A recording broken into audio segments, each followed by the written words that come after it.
to travel overseas. Question number 9, the Honourable David Parker. Thank you, Mr. Speaker. What are the Treasury projections for New Zealand's net international liabilities in 2016 as a percentage of GDP and in dollars, and what is the increase in dollars from the end of the year ended 30 June 2011? The Honourable Bill English. Mr. Speaker, New Zealand's net international investment position has been a long-standing vulnerability for New Zealand. It has improved from the forecasts in 2009 that it would reach around 100% of GDP to stand at 70.9% of GDP at the 31st of March 2012, still high by world standards. Looking ahead, the Treasury forecasts that our position will reach 80.8% of GDP by 31 March 2016, just below the level they were in 2009.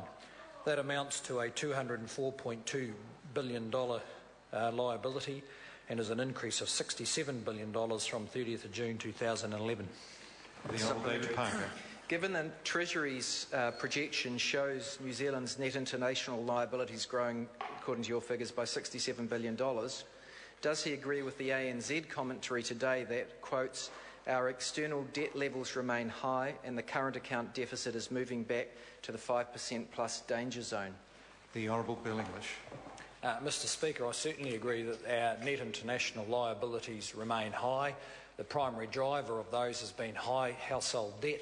That is, New Zealanders paying high prices for houses and borrowing most of the money offshore, ultimately, to pay for those houses. That problem's built up over 15 years, and it is going to take quite a lengthy period where New Zealand earns more than it spends in order to reduce that liability. And actually changing the government will certainly make it worse, because it's still lower than it was in 2009, when we inherited a very bad external liability problem generated by Labor in the best decade the globe has seen in a long time. The Honourable David Parker.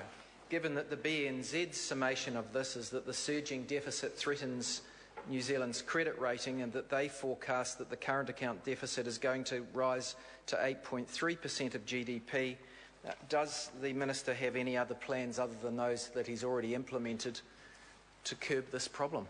The Honourable Bill English. Mr. Speaker, we're implementing a pretty comprehensive plan to influence the balance in the New Zealand economy, influence the decisions made by lots of New Zealanders. The member mentions tax reform and savings.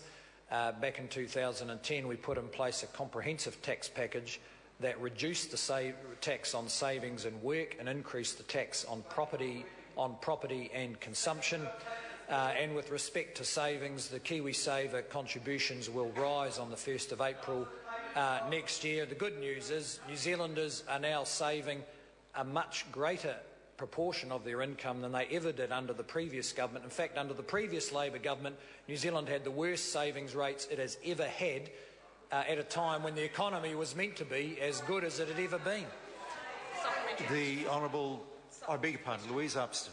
To the Minister of Finance, how does New Zealand's current net international liabilities position compare with recent years? The Honourable Bill English. Well, Mr. Speaker, first of all, we need to acknowledge New Zealand's net international liabilities remain high by world standards, and they are the product of particularly around about 10 years of overconsumption and excessive borrowing to buy houses. Statistics New Zealand announced today that our net international liabilities are 70.9% of GDP at 31 March 2012. During the 2000s, these liabilities increased significantly from around 64% of GDP in 2001 up to 80% by the end of 2008. There is certainly much more work to do. We are making some progress, and I'd have to say I'm slightly more optimistic than the forecasts that the member's referring to. Question number 10, Hone Harawira. Tēnā koe, Mr. Speaker. To the Minister of Internal Affairs, what is the government doing about pokie venues operating without a licence?